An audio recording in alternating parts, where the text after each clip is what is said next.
What's going on, everybody? Welcome to the Why Not podcast. Here, we discuss the moments in life we ask ourselves why not before leaping over obstacles and ultimately pursuing something great. Today's amazing guest features Mr. Shaji Thomas. Mr. Thomas is a husband, wonderful father, and a professional educator. When I think of Mr. Thomas, I think of a quote that he embodies. You never arrive, you're always becoming. Mr. Thomas is always in constant pursuit of gaining and applying more knowledge.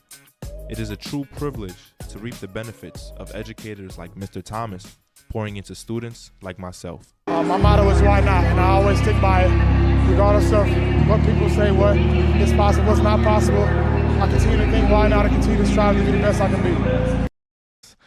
What's up, Mr. Thomas? How you doing? All right, good. How's everyone out there? And yes, Mr. Krebs, I'm on a podcast right now. Tell Mr. Krebs I said what's up, too. I'm on a podcast right now.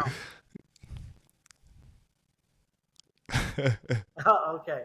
Anyway, that's the life of a teacher. But Yeah. It's great meeting you guys, out there, and looking forward to sharing my insights, with you. Yeah. Before we start, I just want to say thank you so much for taking the time out of your day and just being here with me. I really appreciate it a lot. Okay. Very good. Look who this is. Mr. Krebs is right here. Oh, look at that. Yo, Mr. Krebs, what's up, man? That's an open. Yes. Sorry. You want to start this over, or Oh, no. We can keep going. We can keep it rolling. Yeah. Anyway, this is the life of a teacher. It never ends. It's 3:25. We have students that are dropping off their guinea pig that needs to find a new home. So again, we will find a new home for an animal that needs a home. That's what we do here at Pulaski. All right, and Yeah. that's why this is a very special place to be. Yeah. You always took care of animals, though. You always took care of animals, yeah. Always. Also, I just want to say congratulations on the new look. You look amazing. All right, thank you very much. Yeah, that's it. After COVID, I said, you know what? It's time for a new look. It's time for a new me. It's time to do things different. Yeah. And, change is good. You have to embrace change. Not everyone likes change. But I feel that change is the only constant in the world. I didn't make up that quote. But I feel that if you can adapt to change, I think success will follow. Yeah. So it's not going to be easy. It is difficult, but you'll be able to, find your own way. Yeah. So That's awesome. That's dope. That's awesome. So, Mr. Thomas, man, what was the biggest why not moment of your life? Well, the biggest why now moment, come to think of it, is really to act the way you think. Everyone has their own experiences, their own backgrounds, their own thought process that they bring into the conversation. And what I like to do is, I'd like to mirror like my life to my students where they can see where I come from, where, from poor farmers, immigrant communities. I wasn't born in the United States. So my journey started in India where I was born. And then I came to America with my parents for new opportunities. And of course, we all wanted to do well. It was not an easy road. Okay.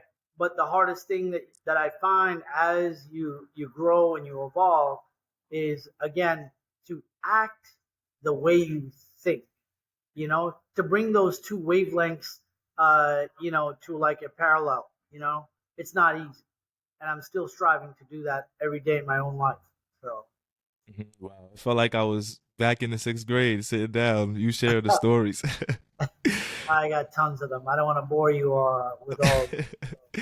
And I love it, though, because you always showed us that you practice what you preach. And I appreciate that. I loved it. I love to see the realness in you, and I always admired that. All right. Yeah. Well, the thing is, if you can't keep it real, I don't think the students will be able to make a connection to what you're doing, what you're teaching. Because teaching English, teaching social studies, which is ancient civilizations, it's not easy. It's a lot of correcting written work, a lot of encouragement, a lot of hand holding, a lot of how do I say it? Things that a parent does. Yeah. So if you keep it real, I think the kids actually respond a lot better, and they want to do well in school. So Awesome, awesome. So how many years teaching now? How many years you got under your belt? 23rd year. Man, 23rd. let me give you a round of applause for that, because Yeah, that's not easy. thank you very much. That's not Yeah, easy. I know it's been a long time coming. Wow. it's not. It's exhausting, and I have to Wow. tell you, the only thing that doesn't keep up with me is my body. Wow, wow. The mind wants to do a great thing, right? Right. Yeah. But the body, as it ages, it will put limitations on you. Yeah. So I always tell the kids, I said, you know what? They can take away your family. They can take away your home. They Yeah. can take away your food, right? Your security, everything that you have. The Yeah. only thing they can't take away is what's in here. So Yeah. whatever you have stored here, the best computer in the world, okay, that stays there forever. So Yeah. fill it with as much knowledge as possible to survive in the real world, which is not an easy thing to do. Mm. Yeah. True say. So man, 23 years in the classroom. What makes a great teacher? Ooh, that's a very good question. I'm striving to become one day. I don't know when I'm going to get there. He's being modest. No, it's not that. I try to let kids know that I've failed more than I've succeeded. Um, so I try to have a lot of patience, a lot of empathy towards my kids, because everyone has a story to tell. It's not just my story; it's all of their stories. So Yeah. I always tell them I'm learning from them, because Mm-hmm. every year, the kids that come in, they come in with a new set of their thinking, their Yeah. reasoning, their understanding is always different. So my co-teacher, which is Mr. Krebs, we work together. He teaches math and science, and we're always changing. We're always evolving. So what makes a great teacher? I think a great teacher is someone that's able to change with the times, able to adapt to their environment, have patience and empathy towards their students, and we shouldn't crucify them. Children are people too. They need to be heard. They have great ideas. Everyone works at their own pace, right? We can't expect that one way is the only right way. There is no such thing. Mm-hmm. So, what makes a great teacher? Just to have a lot of empathy and patience. That's what I would say. Yeah. Hopefully, I'll get there one day. He's being modest, guys. I remember this one time I asked you, I actually challenged you to a race, and I was just, I remember that. I remember that in the field. And he beat me.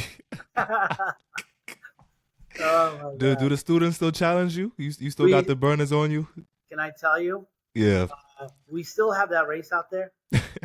But remember, the mind wants to, but the body. I still beat the kids, Yeah. but there's a price to be paid. I may end up pulling a muscle. Yeah. I will be sore for the next 2 to 3 days.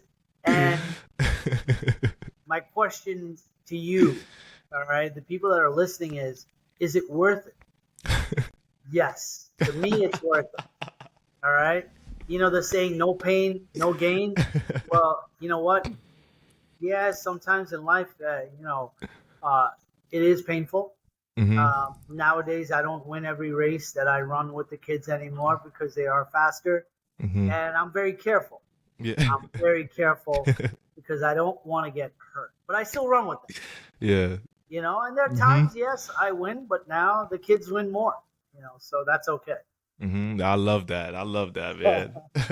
What's your thought process behind getting up in front of these students every day?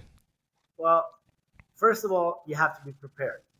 Okay, so regardless of what profession you're in, your thought process, whether it be students, whether it be going to work, giving a presentation, it's like being on stage, right? whatever it is that you're doing in life, you're on stage. People are watching you. Yeah. Right? And they're always watching, they're learning, they're processing the information, and that is a continuous process. So when you get up there, first and foremost, you must be prepared. Okay? And second, be over prepared. Third, prepare some more. Because when you run out of material, there's always something there that you can pull from where you can bring that in onto the table. Because remember, not everything works the first time you put it out there, right? You're going to have to tweak it maybe mid-sentence because the kids are looking at you like, oh, I have no clue what Mr. Thomas was just talking about. So you got to reframe it, reword it, and come back to it again and fix it. You always emphasize being prepared. I remember when Miss Ryan still there? Miss Ryan's still here. Oh, wow. You got to tell her I said hi when you get a chance. Yeah, but absolutely. I remember she came in the middle of class and you guys were telling us failing to prepare is preparing to fail. And you always emphasize that. That's Benjamin Franklin right there. Wow. Okay? And that's from a man that has failed so many times. A lot of people, maybe you realize in your own life, but people that do great things are people that are willing to fail. They know that's a byproduct of success. Mm-hmm. In order to succeed, you have to know what failure is, because you got to be able to get back up again. So it's not an easy road, no matter what profession that you're in. And even with the pandemic now, a lot of people are, they're giving up. They are losing hope. But what I try to tell young people is get away from the negativity. People that bring you down, stay away from it. Be on the positive side of things, Mm-hmm. and look for great things in the midst of, I don't know, complete sadness, tragedies that people are facing in their own families. You have to paint a different picture. And I know that's hard to do, but we have to paint a different picture. Yeah. Knowing everything you know about teaching now, what would you do differently if you had a chance to start over? If I had to start over, in the beginning I was really, really strict as a teacher, because I really wanted my students to be organized. All right. I was I was tough. I was tough on them, and I don't know whether they appreciated that, but a lot of them did very well as they moved on to 7th and 8th grade and on to high school and on to college. But I would probably learn to be a little more understanding, listen a little bit more, and show a little bit more of myself, because I would rarely show too much of myself to my kids when I first started off as teaching, because I was more interested in delivering the curriculum, the content, and making sure that the kids were ready to face any obstacles that they would face academically. And socially, I would focus on being a good person, follow the 10 golden rules. I don't know if you remember that. Confucius? Well, definitely. There were some of Confucius' rules. Do unto others as you would have them do unto you. Yeah. Right? Yeah. So there's so many different rules that I had the kids follow. And I picked them all out of the curriculum, out of very important people in history, and how they shape the way people think, the ideas that they have. And I try to get it from people of all walks of life. It doesn't matter who you are. Yeah. And I tried to pull people from, many different countries so they can see a wide perspective of things. So I gotta say that generation definitely missed out on this Mr. Thomas. This Mr. Thomas that I know, they definitely missed out, because the Mr. Thomas I know is awesome, down to earth, and super cool, super gentle, man. Thank you. Yeah. I don't always feel like that sometimes. be a little bit hard on kids, but Mm-hmm. I always feel that if I'm not hard on them, then who's Mm-hmm. going to be hard on them? Yeah. You know what I mean? Mm-hmm. So I always tell the parents, give your kids tough love because they need to know you're their parent, not their friend. And I always tell kids, while they're in school, I'm your teacher. I'm not your friend. I said, Yeah. I'm here to teach you as an educator, and that's my main focus and goal in life. Mm-hmm. And you're surrounded by friends. You're surrounded by your peers, Mm-hmm. and you have to figure out for yourself, well, what makes a good friend? Yeah. Friends are people in your age category, but we can be mentors as teachers, or Mm-hmm. we can be people that motivate you to reach higher, to that next level that you want to get to. So we're the people that help you get to where you want to go. If you try to get what's in here out, so we can help you get there. But that takes a lot of effort. Yeah. It takes a lot of time. And trial and error, where you have to learn, you have to study, you have to, test to see whether or not some of these hypotheses and theories are true, and go from there. What's like the hardest part you would say would be in terms of getting everything that's in here out there? In here, out there, you mean how difficult it is to get that Yeah. out? Yeah.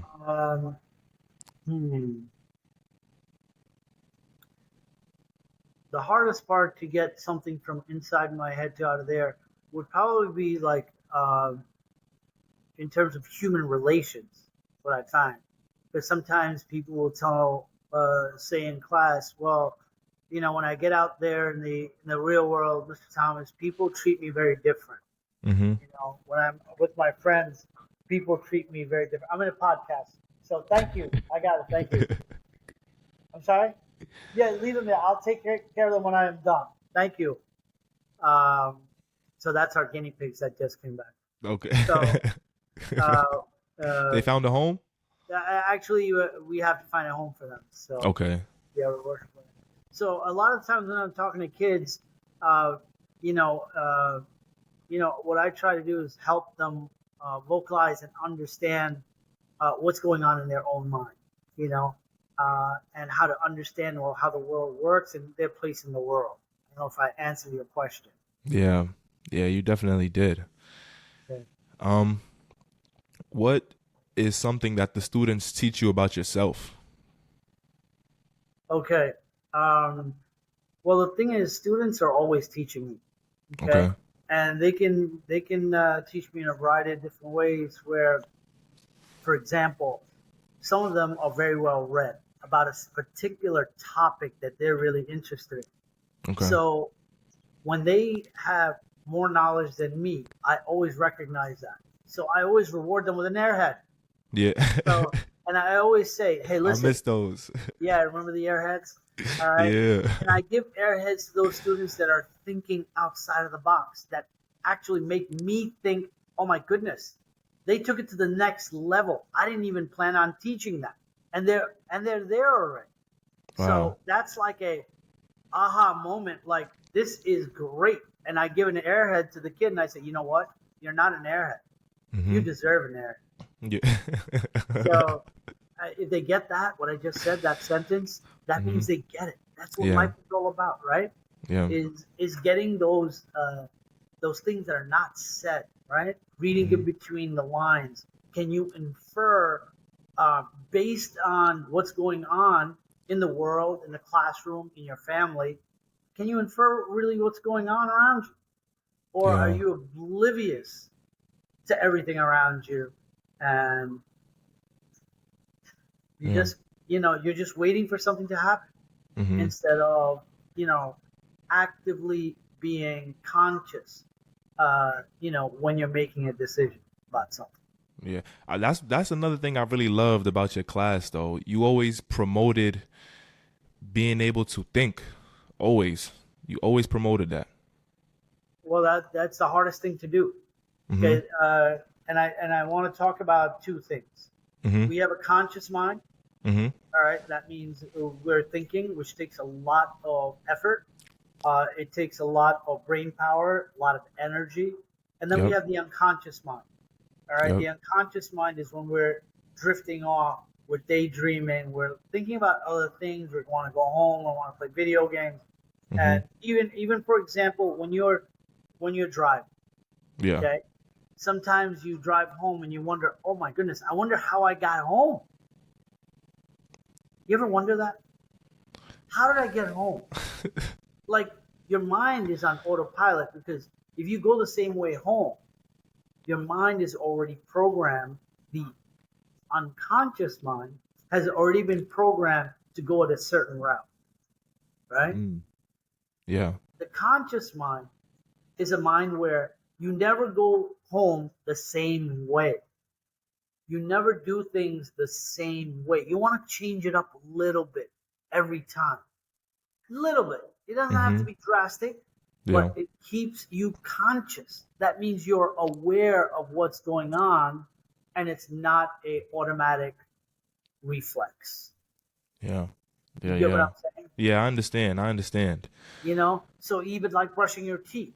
So Mm-hmm. if you brush it in the same pattern, that's your unconscious mind Right. working. But if you decide, oh, well, I'm going to research the best way to brush my teeth, and it may be from the gums, brush down to your teeth, so you massage your gums and bring all the plaque off your teeth. Mm-hmm. Now that's your conscious mind thinking Right. about the process. All Right. right. Right. Right. For Right. example, you love to play basketball. Right. Are the plays always the same? No, How come? because there's always tweaks here. You could always make adjustments there, and you could Exactly. do what you want to do sometimes. Exactly. Because you know what? You run the plays. Yeah. You memorize those plays. You know Yeah. it. Yeah. Okay, but now that's the unconscious mind. You programmed it into your unconscious mind. Now the Right. conscious mind has to be able to think, right? Right. This is the hard part. Well, oh my goodness, they're double teaming me. They're blocking me in every way. Well, how can I break that pattern? Right? What can I do different where Wow. they're going to get messed up because they've been watching me play? They know what I do. How can I break that pattern and try something new? Maybe it'll work, maybe it won't work. Right. You know what I mean? Yeah. So keep it changing, you Okay. know, to help people think out loud, Yeah. Yeah. And for the people listening, when they hear this is just a glimpse of what every day was like in the sixth grade. Like Mr. Thomas was always on another level when it comes to breaking things down and explaining it to us in the classroom. And this is how it was every day. We always loved hearing the stories. Like sometimes we would be like, let's ask Mr. Thomas a question so we could get out of doing work. Oh my! Hey, So listen, yeah, those are the best days. Go ahead. yeah. Best days for sure. But uh yeah, breaking those stories down and just letting 11 and 12-year-olds know this is how life is. Why do you think that was so important for us to hear that at such a young age? Okay. Well, I don't like to shelter children. Mm-hmm. I like children to know the truth, and I like children to know, especially when they're young adults, because they're starting to question a lot of things, right? Yeah. They're changing mentally, they're changing physically. So it's important that they understand how, their thinking and their bodies are constantly changing. And you want to remind them that that's okay. Okay. Okay. Sometimes, yeah, you daydream and you think about things, and you're not always there. And the story sometimes what it does is it captures their imagination, right? When Yeah. they hear a story about a kid, right? Here he is. He's from India.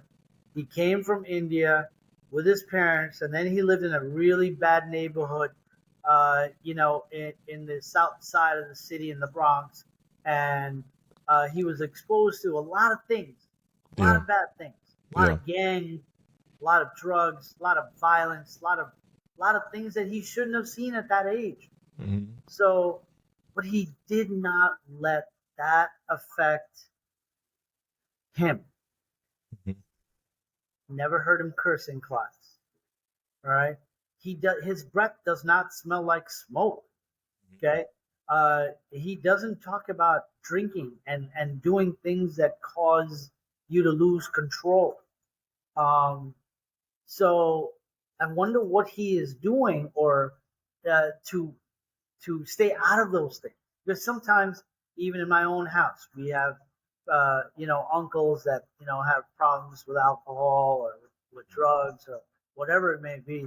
Um, but we don't have to be like that. My story is about hope, Yeah. about creating opportunities, not about destroying people. Okay, just because you come from a household where it's violent or where there's a lot of negativity, that doesn't mean you got to be like that. I always tell kids, listen, you can create your own world. Create your own world of positivity. Okay, create your own world where one day in your back of your mind you're gonna say, I am going to have a better life. One day I'm going to take care of my parents so they're not always worried about the rent payments because I'm going to make enough to take care of them. I'm going to take them to a good restaurant one day when I get a chance to get a good job and an opportunity Mm-hmm. to give back to my parents, even though, they may not have been the best people in the world, but that's okay. I love them for who they are. All right. Mm-hmm. And the stories keep it real. Yeah. Are we as educators? This is my big question always. Are we keeping it real? I don't know. Wow. You Wow. know, and if we can't keep it real, I don't think we're gonna be able to save the next generation of kids that are you know, may get caught up in a lot of that mess. You know, Mm. so Was when you came from India and you were exposed to all those things, was that like a big culture shock or they were huge, like, huge. okay, okay, Uh, coming from a country where I came speaking four different languages. So I had friends from multi different cultures, spoke multiple languages, yeah, and then I came to a country where you know only English was the only accepted language, and then hmm, Spanish came second, but not many people spoke Spanish. Some of my friends spoke it, but I learned some of the words to communicate with them, but that was it. So English was not my strongest language when I came here. Because when I came here, I had a very difficult time to yeah, communicate my ideas. It was very difficult for people to understand what I am saying. And I said, what is wrong with my English? It is yeah, the language I was taught in schools. It is the British English. I do not know anything else. So, um, yeah, and one thing I still remember, one of my teachers, Mrs. Morris, would say, Shaji or Mr. Thomas, just because you came from another country, I'm not going to give you special treatment. I'm going to treat you like everyone else. And that's yeah, what I wanted to hear. I don't okay, want her to single me out and say, hey, that kid is special. That yeah, kid doesn't know English well. That kid needs help. So mm-hmm, let's, put him over there with yeah, the kids that can help him with learn English. No, I was immersed in English by my teachers. They challenged me to learn things, and you know what? That kind of helped me to become who I am today. mm-hmm. So And now you teach it. now I teach it. I That's do my full best. circle. I it does. Everything in life I'm realizing it really does come full circle. Mm-hmm, Um, it's not an easy road, I'll tell you that. Every single year when we start out, we always do, the baseline assessments to see where the kids are at. mm-hmm, And I don't accept where they're at. I tell them, can you give me a little bit more? Can you motivate yourself to put in a little bit more to bring up that reading level, that writing style? can you give me some more voice, Yeah. all right, in your writing? And can you read a book in its entirety and enjoy it and then discuss it with me? Mm. I mean, that's what gives me my pleasure, is when I watch kids succeed. Nothing better than that. That's Yeah. the only reward I have. And of course, students like this Mm-hmm. that are conducting interviews. I don't know if you remember the interview that we did during Thanksgiving, where we interviewed our grandparents. Oh yeah. We did. I actually interviewed my mother. I interviewed my Yeah. mom. Yeah, I remember that project. So, I mean, these are very important things because, you hmm know, I did this, I encouraged my kids to interview their grandparents, Yeah. and I realized that over time, when my father passed away, I hmm still had those interviews, you Wow. know, with my kids asking my dad those questions when he was alive, you know, things that motivated him to come to America. All hmm right. What motivated him to come to America and go to college and study and do other things with his life? Yeah. Uh, so these things are very important for kids to hear, listen, and learn. hmm Yeah.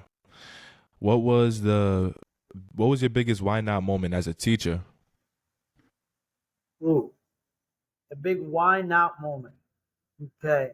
Um, well, motivating students to perform, Yep. and which is tough, as I hmm spoke to before. And of course, sometimes I get pressure from parents too. Yeah. Sometimes they feel we're pushing a little too hard.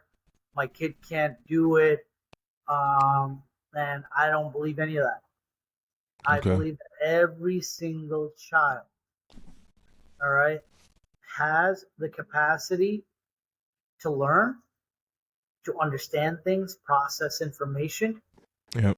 and they're going to deliver it in their own way. hmm Everyone learns differently, Yeah. right? But if we don't challenge them, if we only give them things that they can do, we're setting them up for, what are we setting them up for? For failure. Failure. That's it. Yeah. All right. I always tell kids, that if I don't call on you, hmm if I don't pick on you, Yeah. and if I don't keep you upstairs for recess sometimes, if I don't do that, that means I don't care. Yeah, you're doing them a disservice. Exactly. So, and I tell them, I said, if you look back at all the years that you've been in school, hmm all right, you've been in school for till sixth grade now. Think about every teacher that actually cared about you. Did they call on you a lot? All right. Did they pick on you for questions to be answered? hmm Did they wonder why you didn't do your homework? All right. Did they call your parents and give you a hard time to get your work done, to study for your test? There's some teachers that will never do that. Yeah. All right. Because some parents don't want to hear it. But you know what? Um, for me, I think it's just, we just got to keep motivating uh, students to perform hmm and educate parents on how to properly motivate their children to be the best. Yeah. That's it. You know, Yeah. that's it. That's the why not moment as a teacher. Yeah. Yeah. That's so awesome. Before I get to my last question, I just want to say thank you so much again for My taking the pleasure. time out of your day, man. I really appreciate this. It feels like I'm back in sixth grade all over again, just learning, just growing again. This trip down memory lane is one I'll Awesome. never forget. Very happy to do that. Yeah, So, yeah. So when it's all said and done, right? You got 23 years in right now. When 20. everything's over, all said and done, when you're ready to retire as a teacher, how do you want to be remembered? Wow. You I know, think you could push for 30 though, but go ahead, go ahead. I'm gonna try. You know, I always tell my kids, if God allows me to live another year, because we don't know when our last day is going to be, Right. So um, I will be here. I will be here to teach your children, is what I Yeah. keep telling them. Even if I'm 100, I will be here. They're like, Mr. Thomas, really? I said, I don't know if I'll even be able to walk at that age. But I, and I say these things because I want them to feel like I care about them, because I do. Yeah. Right? I care about their families. I mean, Yeah. that's what this is all about. Yeah. Yeah. And I want to be remembered as a person that gave his best for his students to succeed. Yeah. Okay, that word success is something that I use a lot. It's a word that kind of like resonates through the sixth grade. This is what Mr. Krebs and myself, this is what we're about. Yeah. And at my eulogy, I would hope that some of my students will come and talk about that, about the fact that how hard I was, and how they recognize why he did what he did. All right, because he cared. He was loving. He was a person that wanted me to succeed. Period. That's it. Wow, that's so awesome, man. Thank you so much for your time. Thank you for everything. I wish you a wonderful and successful school year. I hope those kids don't get on your nerves too much, man. No, listen, kids will be kids, right? Yeah. You just got to keep motivating them. You just got to keep loving them, and don't treat them like how do I say it in a nice way?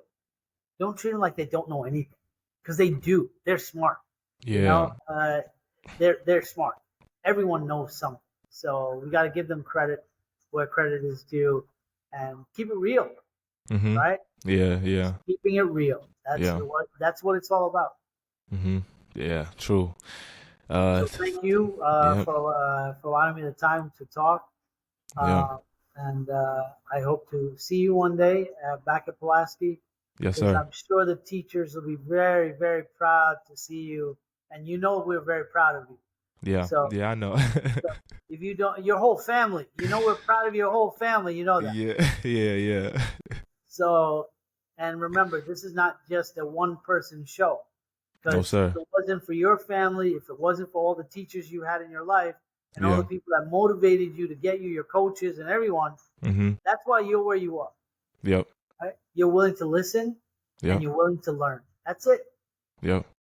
God bless you. Yes, sir. Thank you so much, Mr. Thomas. Have a great one. Take care. All right. Bye-bye.